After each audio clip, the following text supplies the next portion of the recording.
భద్రాచల ప్రభుత్వ ఏరియా ఆసుపత్రిలో మృతదేహాన్ని చేతులతో మోసుకెళ్లిన ఘటన సోషల్ మీడియాలో తీవ్ర చర్చకు దారితీసింది. అయితే ఈ ఘటనపై ఆసుపత్రి వర్గాలు కీలక వివరణలు ఇచ్చాయి. స్ట్రెచర్ అందుబాటులో ఉన్నప్పటికీ మృతుని స్నేహితులే మధ్యమతలో సిబ్బంది మాట వినకుండా మృతదేహాన్ని తీసుకెళ్లారని అధికారులు చెబుతున్నారు. ఇక దీనికి సంబంధించిన సీసీ కెమెరా దృశ్యాలు కూడా బయటకొచ్చాయి.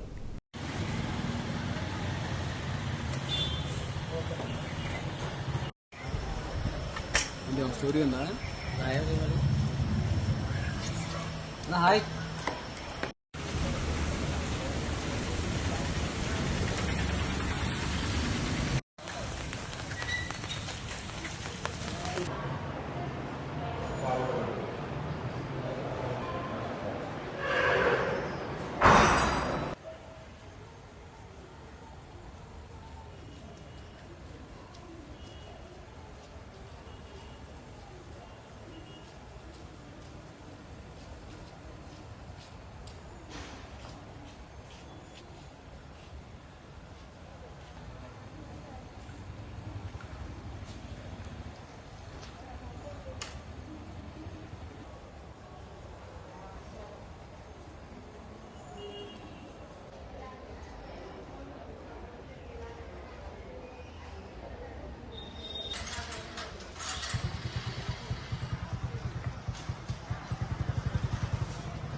చెప్పండి.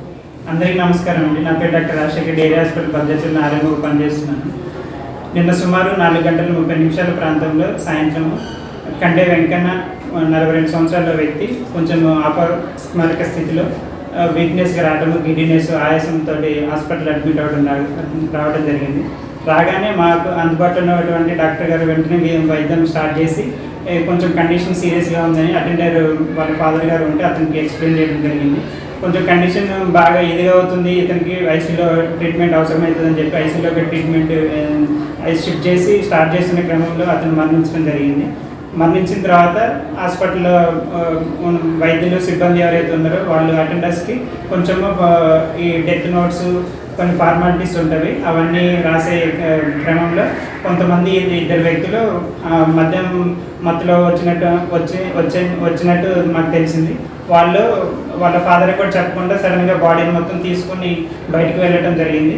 ఆ వెళ్తున్న క్రమంలో అక్కడ ఉన్నటువంటి పేషెంట్ కేర్ వాళ్ళైతే ఎవరున్నారో ఈలో మా వాళ్ళు చూసి తీసుకొని మళ్ళీ హాస్పిటల్కి లోపట్లోకి ప్రయత్నించారు. బట్ అప్పటికే వాళ్ళు మధ్యలో ఉండటం కారణం వల్ల, ఇతర కారణాల వల్ల వాళ్ళు బయట ప్రైవేట్ అంబులెన్స్ తీసుకొని బయటకు వెళ్ళటం జరిగింది.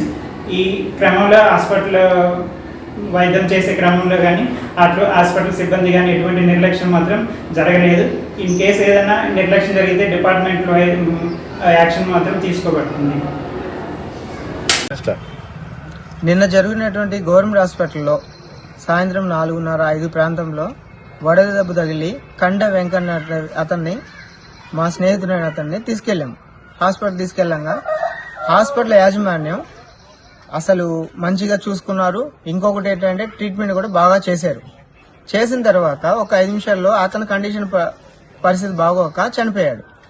అటువంటిది మేము మా స్నేహితుడైన వెంకన్నని వాళ్ళ నాన్నగారు మేము ఉన్నాగా ఇంకా మిగతా మా స్నేహితులు వచ్చిన తర్వాత వాళ్ళు ఈ లోపల అంబులెన్స్ తీసుకురావడానికి పోయే కారణం వల్ల వాళ్ళ నాన్నగారు ఏడుస్తుండబట్టి నా కొడుకుని తీసుకెళ్లిపోతా, నేనే మోసుకెళ్తాను ఇంటి పక్కనే కదా అనే క్రమంలో సరే బాబాయ్ బయటికి తీసుకొచ్చేద్దాము అనేసి మేము అక్కడ నుంచి బయటికి వచ్చే హాస్పిటల్ నుంచి బయటకు వచ్చాము. ఆ క్రమంలో హాస్పిటల్ నుంచి బెడ్ నుంచి బయటికి జస్ట్ ఆ మెట్ల వరకు మా ఫ్రెండ్ అయిన కండ వెంకన్నని తీసుకొని వెళ్ళడానికి మేము ప్రయత్నం చేశాము. ఈ లోపల అక్కడ ఉన్న బయట అంబులెన్స్ డ్రైవర్లు, ప్రైవేట్ అంబులెన్స్ డ్రైవర్లు అది వైరల్ చేయడం జరిగింది. అంతేకాని మా స్నేహితుడైన వెంకన్నని తీసుకురావడానికి ప్రయత్నం చేశాం తప్ప అక్కడ జరిగిన దాంట్లో ఆ ప్రైవేట్ హాస్పిటల్ యాజమాన్యం డ్రైవర్లు వాళ్ళ కారణం వల్ల జరిగింది. ఇంతకు మించి ఎటువంటి హాస్పిటల్ యాజమాన్యం కానీ, హాస్పిటల్ డాక్టర్లు కానీ, హాస్పిటల్ సిబ్బందులు కానీ ఎటువంటి ఇబ్బంది మమ్మల్ని పెట్టలేదు. మేము బాధతో బయటికి తీసుకొచ్చామే తప్ప వీళ్ళు వైరల్ చేసిన క్రమంలో జరిగిన విషయం ఇది. దీనికి స్పందిస్తూ ఇంత వైరల్ అయిన దానికి మేము కారణం అవటము వద్దు అని ప్రభుత్వం కూడా మేము అడుగుతాం. నిన్న జరిగినటువంటి సంఘటన స్థానిక ప్రభుత్వ హాస్పిటల్లో కండే వెంకన్న అనే వ్యక్తిని మేము సాయంత్రం 6 గంటల సమయంలో గవర్నమెంట్ హాస్పిటల్కి తీసుకురావడం జరిగింది. గొడవ దెబ్బ తగిలిందని అతన్ని 7 గంటల 15 నిమిషాలప్పుడు అతను గొడదెబ్బతోని కార్డియాటిక్ అరెస్ట్తో చనిపోయాడని మనకి వైద్యులు నిర్ధారించారండి. డెత్ సర్టిఫికేట్ కూడా ఇచ్చారు. ఈ క్రమంలో మేము వాళ్ళ ఇంటికి వెళ్ళి ఆ ఏర్పాట్లు చేసే క్రమంలోనే ఇక్కడ ఉన్న వాళ్ళ స్నేహితులు కొంచెం అత్యుత్సాహంతో ఆ బాడీని బయటికి తీసుకొచ్చి అది అలానే తీసుకురావాలనే క్రమంలో వచ్చారు. దీంట్లో గవర్నమెంట్ హాస్పిటల్ యాజమాన్యం కానీ స్టాఫ్ కానీ ఎటువంటి సంబంధం